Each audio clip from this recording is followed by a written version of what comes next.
Les agradezco si continúan viendo el Salmo 24, ¿verdad?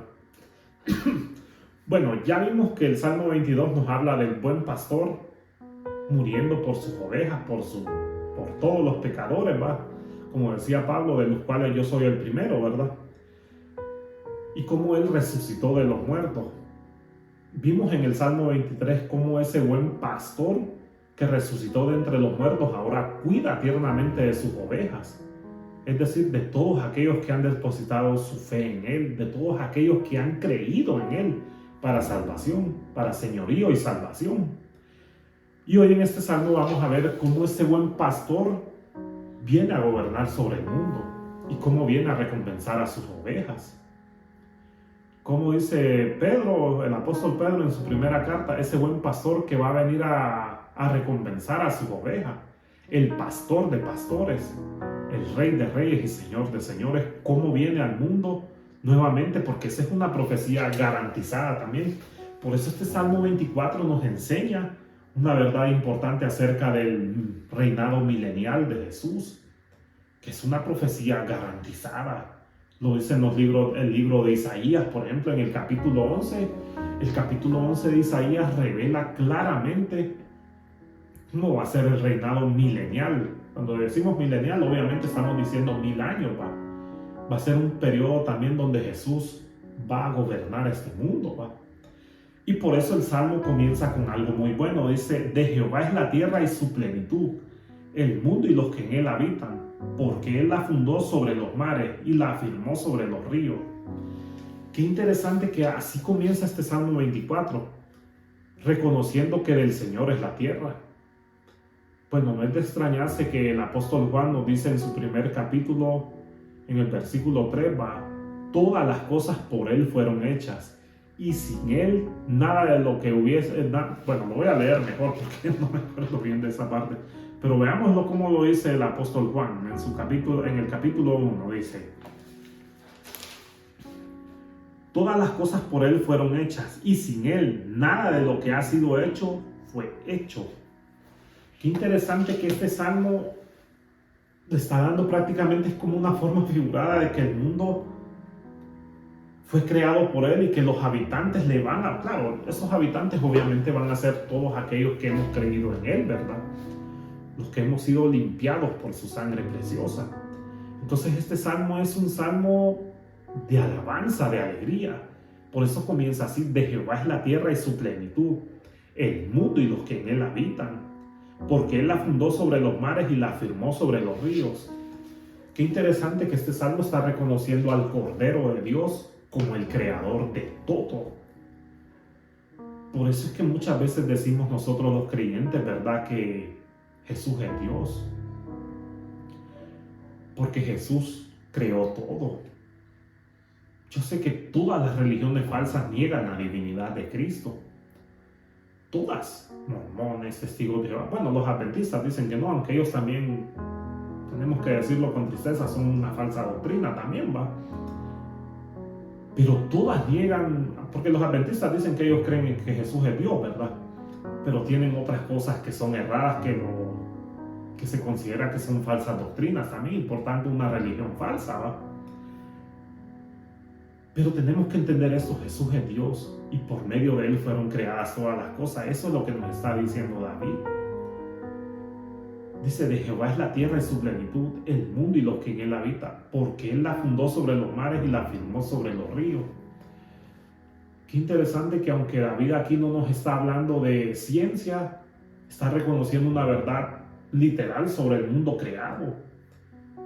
Y es que Dios verdaderamente creó el mundo de una forma perfecta, sobre los mares. Y saben, lo creó perfectamente así. Imagínense que la tierra tiene 70% de agua, ¿va? Y el 30% es tierra, dicen los que estudian esto, los geólogos más que todo, ¿va? Pero dicen los mismos geólogos que es importante que el mundo sea así: 70% agua y 30% tierra. Porque si la tierra fuera 60% más tierra y 40% más agua, entonces las lluvias no serían frecuentes en todo el mundo y habría problemas, pues. Contrario a lo que dicen ellos mismos, que si el mundo fuera 80% agua y este 20% tierra, entonces la tierra sería un fango inhabitable, sería horrible. Por eso cuando David dice, ¿por qué él la fundó sobre los mares? Está hablando literal que Dios dejó bien establecidos los mares y los ríos.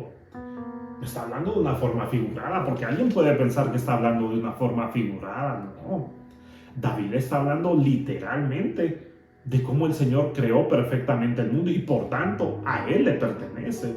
Por eso dice en el primer versículo, de Jehová es la tierra y su plenitud, el mundo y los que en él habitan, porque todo fue creado por medio de Él.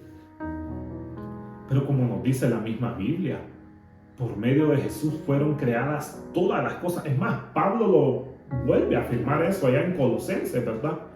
Pablo dice que por medio de Él fueron creadas todas las cosas, visibles e invisibles, sean tronos, dominios, potestades, todo fue creado por medio de Él y para Él. Entonces, cuando reconocemos que Jesús no solo es nuestro Señor y Salvador, Él es nuestro Creador, el Creador de la vida eterna. Y si lo ponemos en contexto, tenemos que reconocer que Jesús sí es verdaderamente Dios y 100% hombre, porque recuerden que a Jesús los mares lo obedecían. ¿Se acuerdan cuando los apóstoles estaban en medio de una gran tempestad y que Jesús estaba durmiendo, verdad? Y como los apóstoles lo despertaron y le dijeron, maestro, nos morimos, le decían. Entonces Jesús se levantó de un solo y calmó las aguas y el mar, y todo volvió a ser bonanza, como dice la Biblia, que dice el mismo pasaje que los apóstoles hasta se asustaron, dijeron, sinceramente, este hombre es distinto, dijeron, pero claro, es porque es Dios. Óigame, toda la creación solo obedece a Jesús. Si Jesús no hubiera sido Dios, entonces el mar y las aguas no se hubieran calmado, el viento no se hubiera calmado. Pero la Biblia nos dice que cuando Jesús hizo eso de calmar el agua, aunque no sabemos si lo hizo así literalmente, obviamente que él solo fue algo que hizo y se calmaron los vientos y el mar. ¿Pero por qué? Porque ellos sí obedecen al verdadero Dios. Si Jesús hubiera sido un ángel, no hubiera calmado esas aguas, no hubiera controlado la tempestad. Pero la Biblia nos enseña que Él controló las aguas, entonces es Dios, porque le obedece todo lo creado. Bien, entonces, si reconocemos esto, entenderemos que cuando el Señor venga a gobernar sobre este mundo, Él literalmente va a ser el dueño, Él literalmente va a gobernar sobre este mundo. Y todos los que lo vamos a habitar, vamos a alegrarnos, porque vamos a reinar con Él. Y es cierto, aquí quiero explicar algo. Yo sé que existen 3 puntos de vista sobre esto, del reinado de Cristo. Están los amilenialistas, que los amilenialistas, como dice la palabra, son los que no creen que existe el milenio. Por eso dice amilenialistas, o sea, a sin y millennial sin milenio, amilenialistas. Por eso se les dice así, porque estos son las personas que dicen que no creen que exista el milenio, ¿verdad? Están los que sí creen en el milenio, que son los que creen que va a ser después de la gran tribulación. Ahora, los únicos que verdaderamente son verdaderos creyentes son aquellos que creen en el reinado milenial. Porque los amilenialistas no creen en el reinado literal de que Cristo va a venir a gobernar sobre este mundo, ¿va? Es más, muchas veces los amilenialistas son los católicos, lamentablemente el falso evangelio de la prosperidad y todas las religiones, porque ellos enseñan que aquí la iglesia va a traer la paz al mundo y que por medio de la iglesia va a ser gobernado bien el mundo, cuando sabemos que esa es una mentira. Si lo vemos desde el punto de vista católico, el catolicismo romano o la iglesia católica, como se le conoce, no ha podido traer la paz ni la justicia verdadera a este mundo. Tenemos que reconocer que más bien lo que ha hecho el catolicismo a través de la historia es mucha confusión, mucho engaño y ha traído muchos problemas más bien. El falso evangelio de la prosperidad enseña que la iglesia es la que está encargada de traer la paz y de llevar el evangelio a todo el mundo. Es cierto, tenemos que predicar el evangelio en todas las naciones, ¿verdad? Pero la iglesia no fue puesta para traer la paz. Porque recuerden que somos seres humanos y no podemos muchas veces traerle paz al corazón, porque eso solo lo puede hacer nuestro Señor Jesús, el príncipe de paz. Él sí es el verdadero príncipe de paz y Él sí va a venir a reinar sobre este mundo. Pero qué interesante que David en este primer punto está reconociendo a Dios como su creador, el verdadero creador y el único creador. Obviamente que nosotros, como creemos en la Trinidad, sabemos que todas las cosas fueron creadas por ese Dios trino, ¿va? Y que por medio de Jesús fueron hechas todas las cosas para Él. Claro, no estamos diciendo que el Padre y el Espíritu Santo no trabajaron activamente en la creación, ¿va? Obviamente que ellos trabajaron también. Pero tenemos que reconocer que toda la gloria es para el Señor Jesús también. Eso es lo que nos da a entender la Biblia.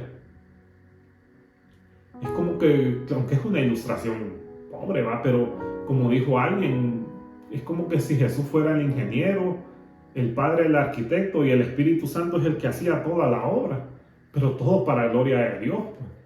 Obviamente que es un lenguaje un poco, no es un lenguaje que en sí va a ser suficiente para entender la Trinidad a cabalidad, ¿va? Pero recordemos que verdaderamente Jesús es Dios. Y estamos esperando, como nos dice la Biblia, que Él va a venir a gobernar sobre este mundo. Pero los que enseñan esta doctrina falsa de que no, de que Jesús no va, que el milenio ya está, o que la iglesia va a establecer el milenio, eso es mentira. Porque la iglesia no ha podido establecer el milenio. Es más, por lo que se mira más bien, parece que sí es cierto lo que nos dice. Bueno, es que es cierto porque la Biblia lo dice, ¿va? Que más bien antes de la segunda venida, porque a esto se le llama la segunda venida del Señor Jesús, ¿va? Va a aparecer el hombre de pecado, el hijo de perdición, el anticristo, ¿verdad?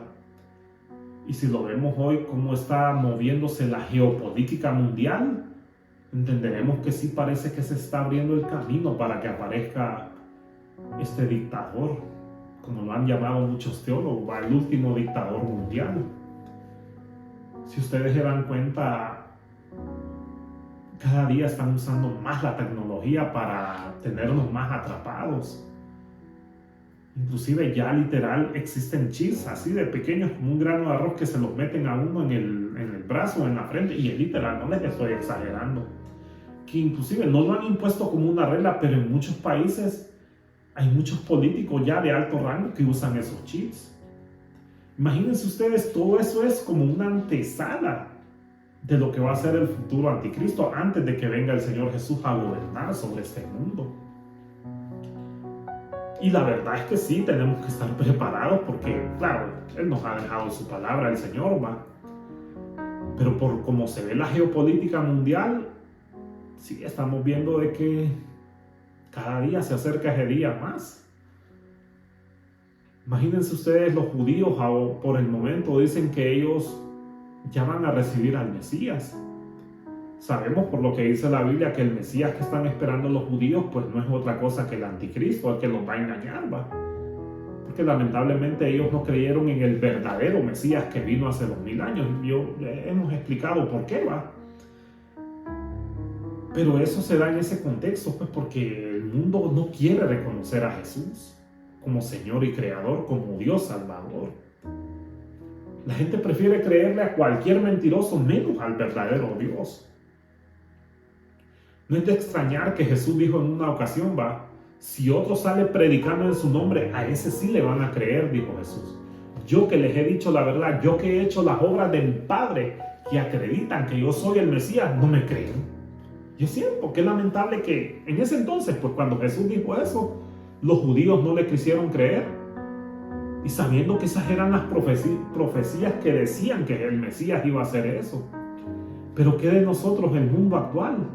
Nosotros también, el mundo actual, aunque no son judíos, pero el mundo actual también está rechazando a Jesús. No quieren creer en su obra salvadora. Porque así es, porque si otro se levanta en su nombre, a ese sí le van a creer, dijo Jesús. Yo que he dicho la verdad, no me van a creer. Y así está pasando, pero entonces aquí es donde vemos que este salmo está hablando de ese día cuando el mundo y los que en él habitan reconozcan que del Señor es la tierra y su plenitud. y que Él la fundó sobre los mares. Ahora vamos a ver lo que se puede ver el segundo punto, ¿va? ¿Quiénes son los que van a habitar pues en ese reinado milenial, verdad? ¿Quién subirá al monte de Jehová? Dicen los versículos 3 y 4.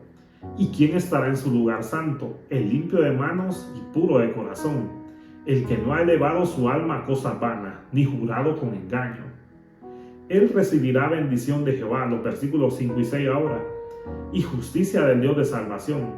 Tal es la generación de los que le buscan, de los que buscan tu rostro, oh Dios de Jacob. Ahora vemos el requisito para morar en ese monte santo, aunque claro, aquí la idea es Jerusalén, ¿va? La ciudad del gran rey, como se le llama en otros pasajes, ¿va? Como lo dicen los teólogos, la verdad, ¿va? Obviamente que todos los que van a morar en ese día son aquellos que verdaderamente han sido limpiados de sus pecados por la sangre del Cordero, ¿va? Por nuestro Señor Jesucristo. ¿Y quién estará en su lugar santo? Pues bueno, es la misma idea. ¿Quién va a morar en la presencia del Señor? Todos aquellos que han nacido de nuevo. Todos aquellos pecadores que hemos reconocido que hemos sido malvados y que hemos ofendido al Señor. Y que lo único que merecíamos era pues el infierno, el castigo eterno. Pero un día Dios abrió nuestros ojos y nos hizo ver cuán malvados éramos. Y cómo nos limpió y nos perdonó de nuestros pecados. Esos son los que vamos a morar allí, en su presencia. El limpio de manos y puro de corazón, obviamente que es la idea de que alguien que no se presta para hacer lo malo. No está refiriéndose literalmente solo a las manos, obviamente que también eso, pero está refiriéndose a otras cosas. La idea es figurada, obviamente puede abarcar muchas cosas, ¿va? Limpios de manos significa que no hacemos cosas malas, pues. Es decir, no nos prestamos para mentiras, para amarguras, para robar, porque sí se miraría malo también que un cristiano robara, ¿va? El limpio de manos indica todo eso, y puro de corazón es la misma idea, pues la pureza que tiene que haber en nosotros. Nuestro andar como cristianos tiene que ser un andar ejemplar, ¿verdad? Un andar donde la gente mire que verdaderamente Cristo ha cambiado nuestras vidas. Pero si nuestro andar cristiano no es ese, que la gente diga, verdaderamente Dios ha cambiado su corazón, sino que más bien somos tropezaderos para la gente muchas veces. Aunque es cierto, la gente no se va a salvar por nuestro testimonio, tenemos que ser conscientes de eso, ¿eh? Pero cuando verdaderamente tenemos un excelente testimonio, eso testifica al mundo de que Dios verdaderamente puede cambiar a las personas.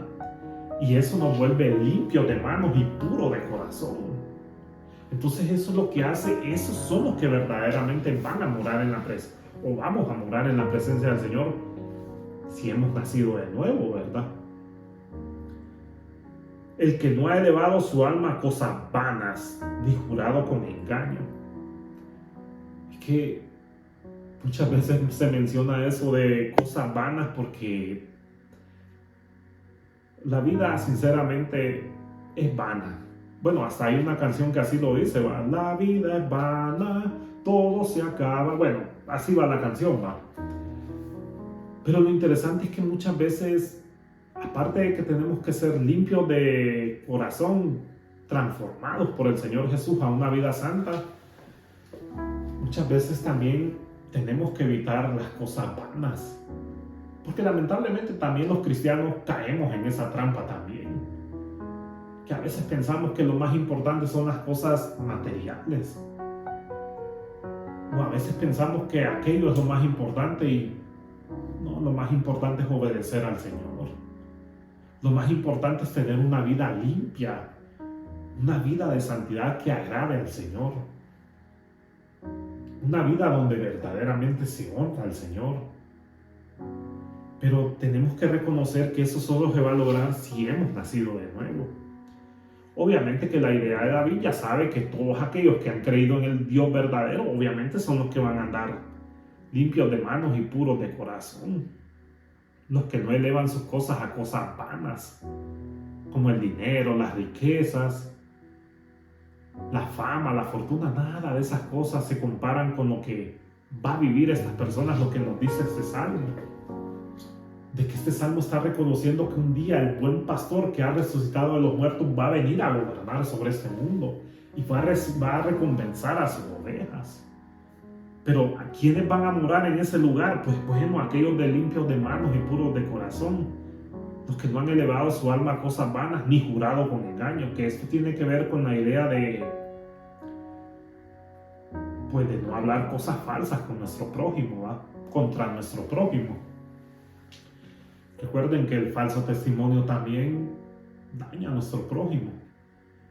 Por eso nosotros los cristianos tenemos que tener mucho cuidado cuando se nos dice algo. Porque a veces el chisme es muy peligroso. Hablando del chisme, ¿va? Aunque claro, aquí la idea es otra, ¿va? De jurado con engaño es testificar falsamente en contra de alguien, ¿va? En un jurado podría ser también la idea. Recordemos que elevar nuestra vida al engaño también es pecado, porque daña a nuestro prójimo.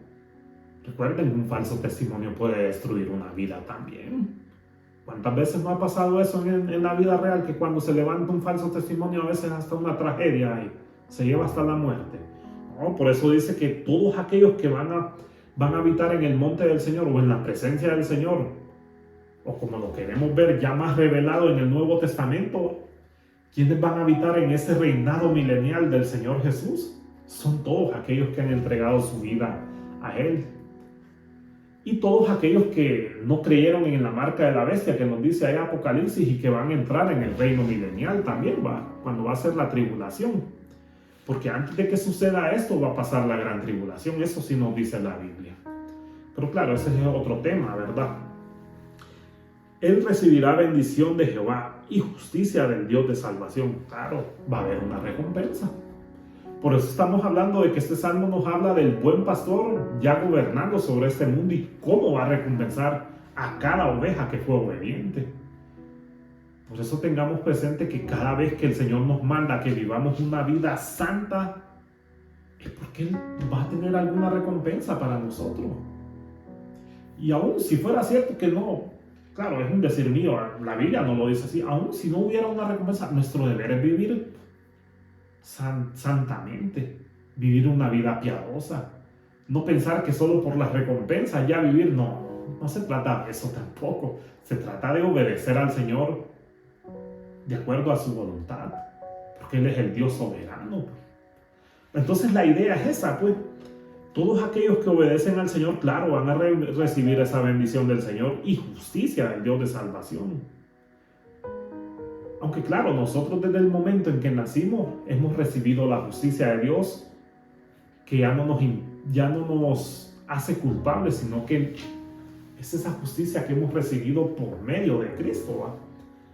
Podemos añadir ese punto también de que en Cristo Jesús hemos sido cubiertos con su justicia, ¿va? Ya no se nos imputa pecado, sino más bien se nos ha impuesto la justicia de Dios, la justicia de Cristo, por medio de la cual el Padre nos ve como justos. Esa es una bendición también. Saber que a Dios no nos ve como pecadores destinados al infierno, sino como sus hijos. Si lo podemos ver así, ¿va? Y claro, en el reinado milenial el Señor va a tener esa bendición para cada uno de nosotros. Esas moradas como las acabamos de ver en el Salmo 23, en los últimos versículos, ¿verdad? Dice, tal es la generación de los que le buscan, de los que buscan tu rostro, oh Dios de Jacob. Es interesante, yo les he explicado en muchos salmos, bueno, en los estudios de este salmo, ¿no?, que David fue un líder tan obediente que logró que toda la nación fuera obediente al Señor. Claro, no estamos diciendo que de repente algún israelita no era desobediente. Claro que en su corazón podía haber maldad, así de querer apartarse del Señor, como pasó después, ¿verdad?, cuando murió David y Salomón. Pero les he dicho que David fue el único rey que logró que toda la nación de Israel fuera obediente al Señor. Por eso dice, tal es la generación de los que le buscan, de los que buscan tu rostro, oh Dios de Jacob. Porque verdaderamente esa es la idea, pues. David fue un hombre que logró que toda esa generación de israelitas adoraran al Señor como Dios lo había establecido. Y por eso ellos podían experimentar podían tener el rostro de Dios. Por eso es que ellos podían verdaderamente contar con la presencia de Dios. Por eso dice aquí, de los que buscan tu rostro, oh Dios, Dios de Jacob. Y es que verdaderamente cuando un líder es bueno, logra que los demás puedan obedecer al Señor. En este caso, David era un rey. Y tenemos que decir que como rey tenía la mayor responsabilidad de hacer que todo el pueblo fuera obediente. Por eso esa generación, esa fue la tal generación que buscó el rostro de Dios y pudo recibir la bendición del Señor. Y claro, no va a ser solo esa generación, van a ser muchas generaciones de los que han buscado al Señor, los que van a habitar en ese reinado milenial, porque eso es lo que nos está hablando el Salmo. El Salmo 24 es una profecía que no se ha cumplido todavía, está por cumplirse. Estamos esperando ese momento cuando el Rey de Reyes y Señor de Señores, el buen pastor, el pastor de pastores, venga a este mundo que Él creó, para gobernarlo con justicia, para acabar con toda esta injusticia malvada que lamentablemente las leyes humanas no han podido lograr. Porque imagínense ustedes, la ley humana, la justicia humana no ha podido frenar tantas maldades, tantas injusticias. Imagínense ustedes cuántas maldades han hecho políticos, cómo se descubrieron esos casos de pedofilia, de grandes políticos, de actores, cosas así que las leyes humanas no castigan a esas personas. Ese Rey de Reyes iba a castigar toda esa injusticia. Ese Rey de Reyes iba a retribuir a cada persona que no se arrepiente de sus malvados pecados. Y aunque esto choque muchas veces, va con la ideología de género, por ejemplo, que ellos dicen que no, que Dios los ama y que Dios está de acuerdo con la homosexualidad, con el lesbianismo. No podemos decir eso. La Biblia enseña que Dios está en contra de todos estos pecados, que Dios desaprueba la homosexualidad, el lesbianismo y cualquier clase de inmoralidad sexual, cualquier clase de género indefinido, como se llama, o como redefinido, que les dicen algunos, que les llaman género queer, transexual, intersexual, pansexual. Óiganme, tantas cosas malas, cuando la Biblia claramente nos enseña que solo son dos sexos, masculino y femenino, y que no podemos alterar el orden perfecto que Dios hizo al crear hombre y mujer. Contra todo eso Dios va a castigar toda esa maldad también, aunque lo crean o no, Dios va a castigar todo eso también, va a retribuir todo eso. Y bien, el Salmo termina con como se podría decir, con un coro marcial, termina el Salmo, así como una alabanza, pues, un estruendo, así como se miran en las bandas, pues, de colegios y de los partidos de fútbol, cómo hacen ese coro marcial, va, esa alabanza. Así termina este Salmo, dice: alzad, oh puertas, vuestras cabezas, y alzaos vosotras, puertas eternas, y entrará el Rey de Gloria.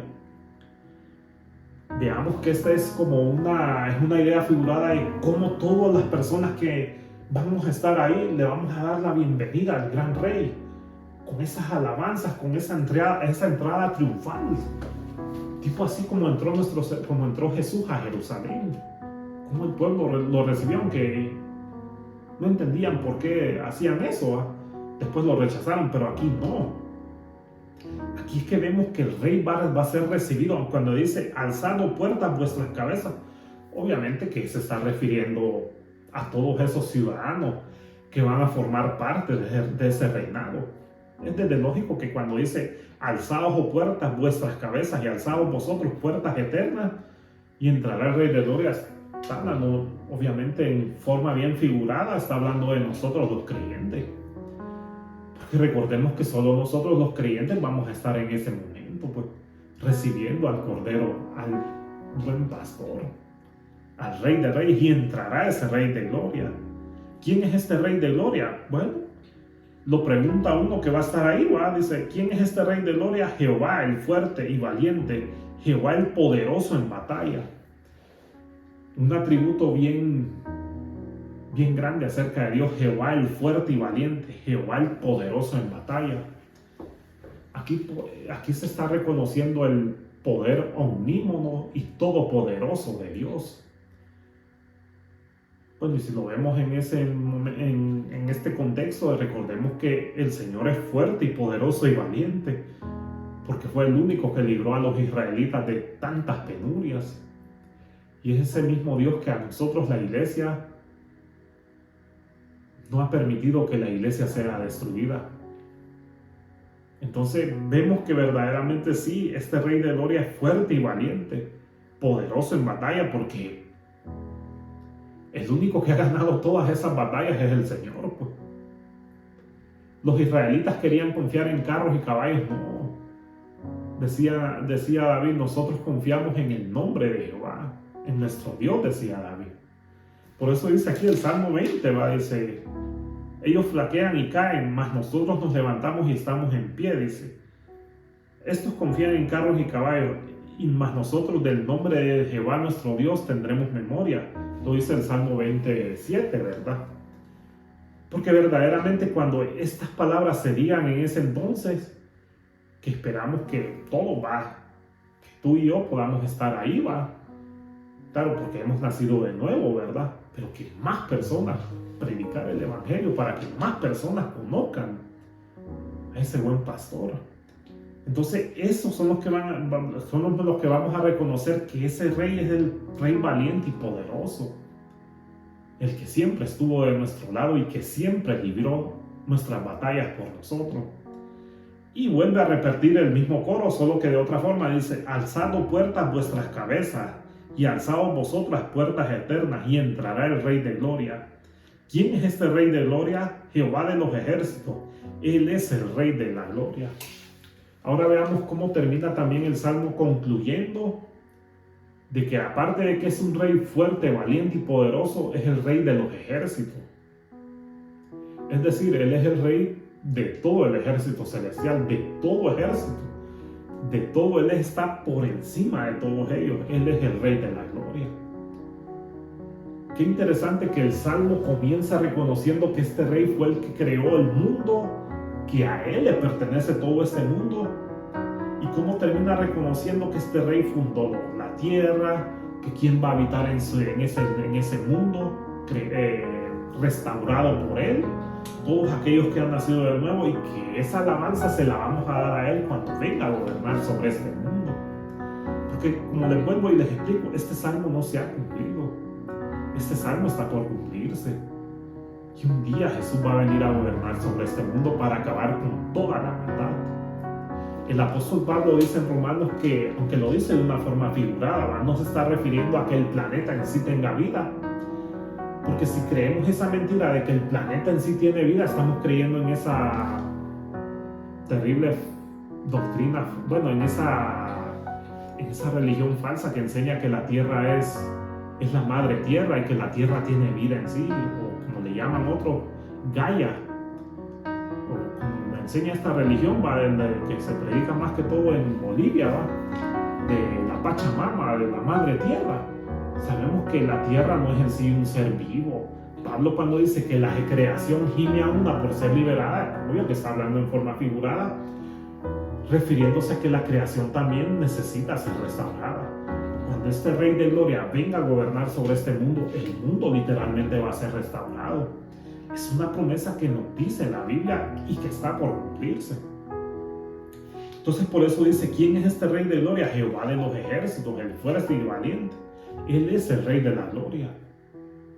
Y que vamos a reconocer que en verdad Él es el Rey de la Gloria. Bueno, si hemos nacido de nuevo, ya para nosotros Él es el Rey de Gloria. Pero lo vamos a decir más con alegría en ese momento cuando venga Él a restaurar su reinado de paz, de justicia, cuando venga a castigar toda esta maldad. Ahí será más glorificado todavía por sus enemigos y por nosotros los creyentes también. Y bueno, les agradezco por si terminaron esta trilogía de estudios, del Salmo 22, 23 y 24.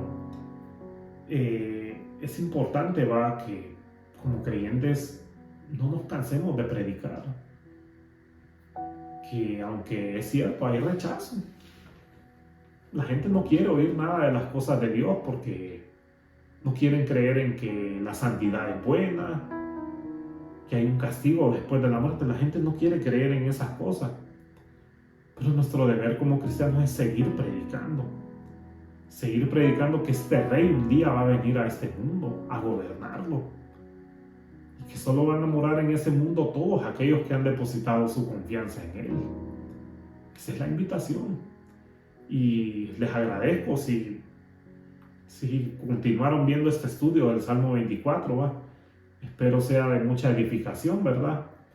Y como siempre, compártanlo, un like, que eso va a ser una bendición enorme, ¿va? Y bueno, que todos crezcamos en la gracia del Señor Jesús, ¿va? Que Dios les guarde y muchas gracias.